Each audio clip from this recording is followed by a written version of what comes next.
Instead of voters being able to vote for the candidate of their choice, powerful interests backed by wealthy oligarchs are working to remove the most popular candidate and the ruling party's chief opponent from the ballot in a move reminiscent of Soviet Russia. And nobody can deny that. Nobody.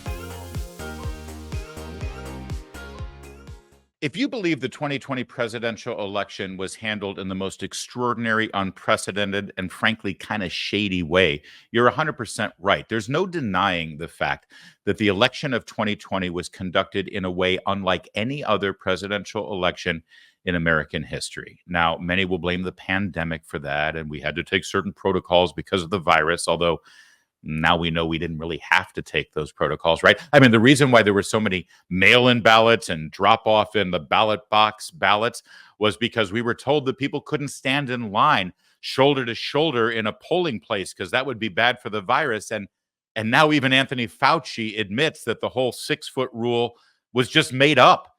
He doesn't even know where it came from. And that's the very rule that forced the election to be conducted in such a shady, suspicious, and frankly unfair way, with all of the ballot drop-offs and the mail-in ballots and ballots that were counted that in any other election year never would have been counted and validated. That's just the truth.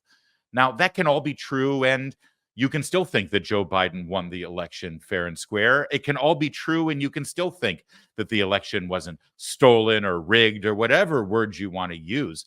But you can't deny the reality that that election was conducted in a way that was completely outside of every basic norm that we've had here in America. And if you believe that, then you will really want to see what Mollie Hemmingway, Fox News contributor and editor of The Federalist, had to say under oath today in the House of Representatives. She was testifying, and the next 4 minutes of her testimony about the reality of the 2020 election is an absolute must-see. And frankly, it's a must-share. Send this video around to everybody on your Facebook page, on X, on Instagram, on YouTube, wherever it is you share things, because this, every word of this, has to be seen and heard. The American system of self-governance is under attack.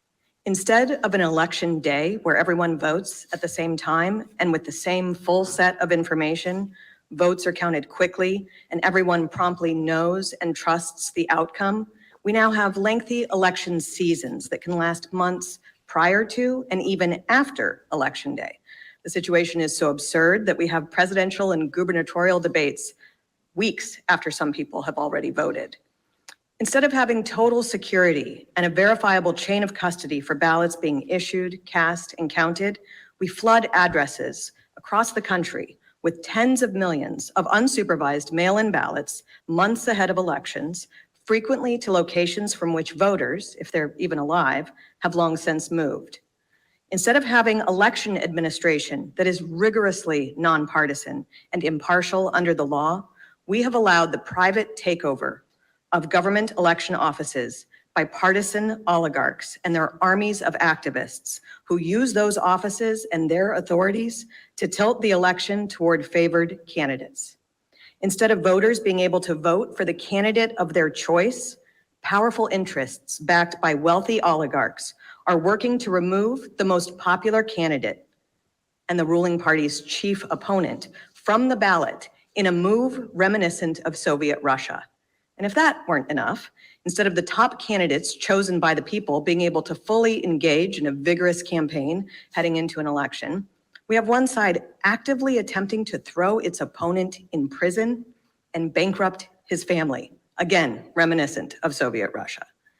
Instead of a system of rule of law that gives Americans the same rights and due process, the Department of Justice and other partisan actors are prosecuting their opposition, whether powerful or lowly, and doing so in places where partisan juries will ensure a quick conviction. Instead of a free and independent press that shares news and information to help inform voters, we have a press that is almost exclusively the arm of one political party and is so corrupt that it is willing to perpetrate hoax after hoax against opposition party members. Instead of a vibrant public square where Americans can debate issues and express their strongly held views, we have an elaborate censorship industrial complex where the government works hand in hand with tech oligarchs to suppress and blacklist debate on all the important issues that contribute to election outcomes.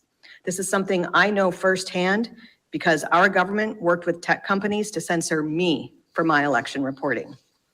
Allowing just one of these attacks to infect our electoral system would be a crisis. Allowing all of them at the same time is an existential threat to our system of self-government.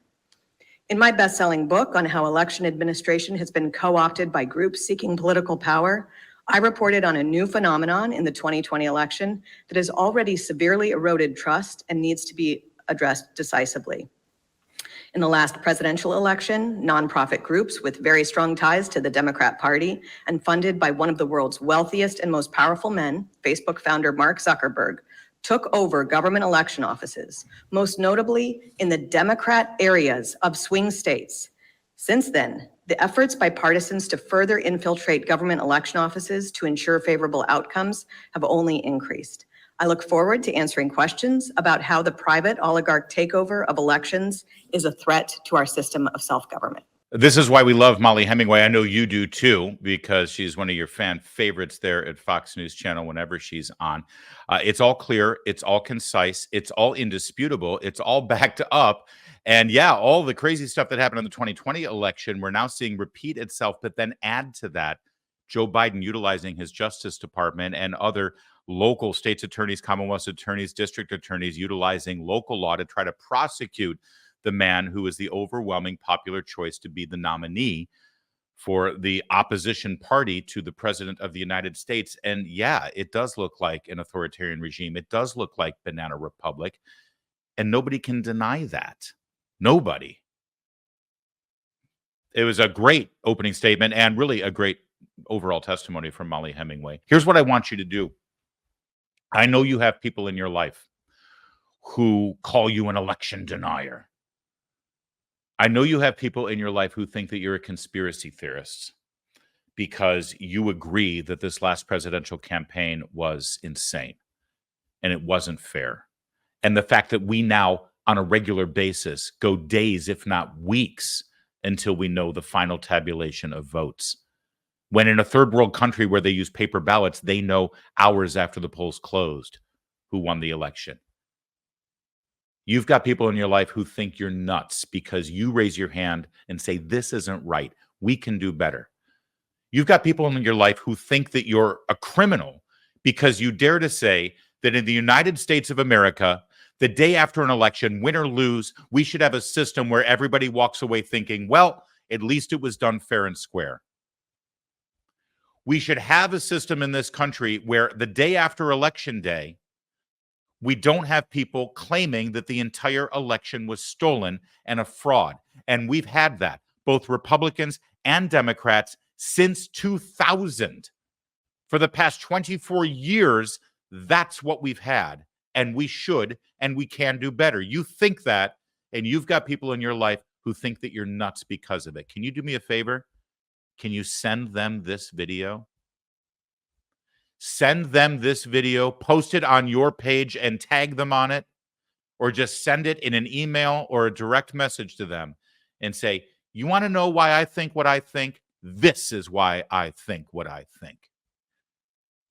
And just wait for their response. I have a hunch they won't actually give you any responses on the facts or the merits of these arguments because they can't. But at the very least, finally, through Mollie Hemmingway, you'll have a voice here. And maybe that person, maybe in the back of their mind, they'll understand just a little bit about why you believe what you believe.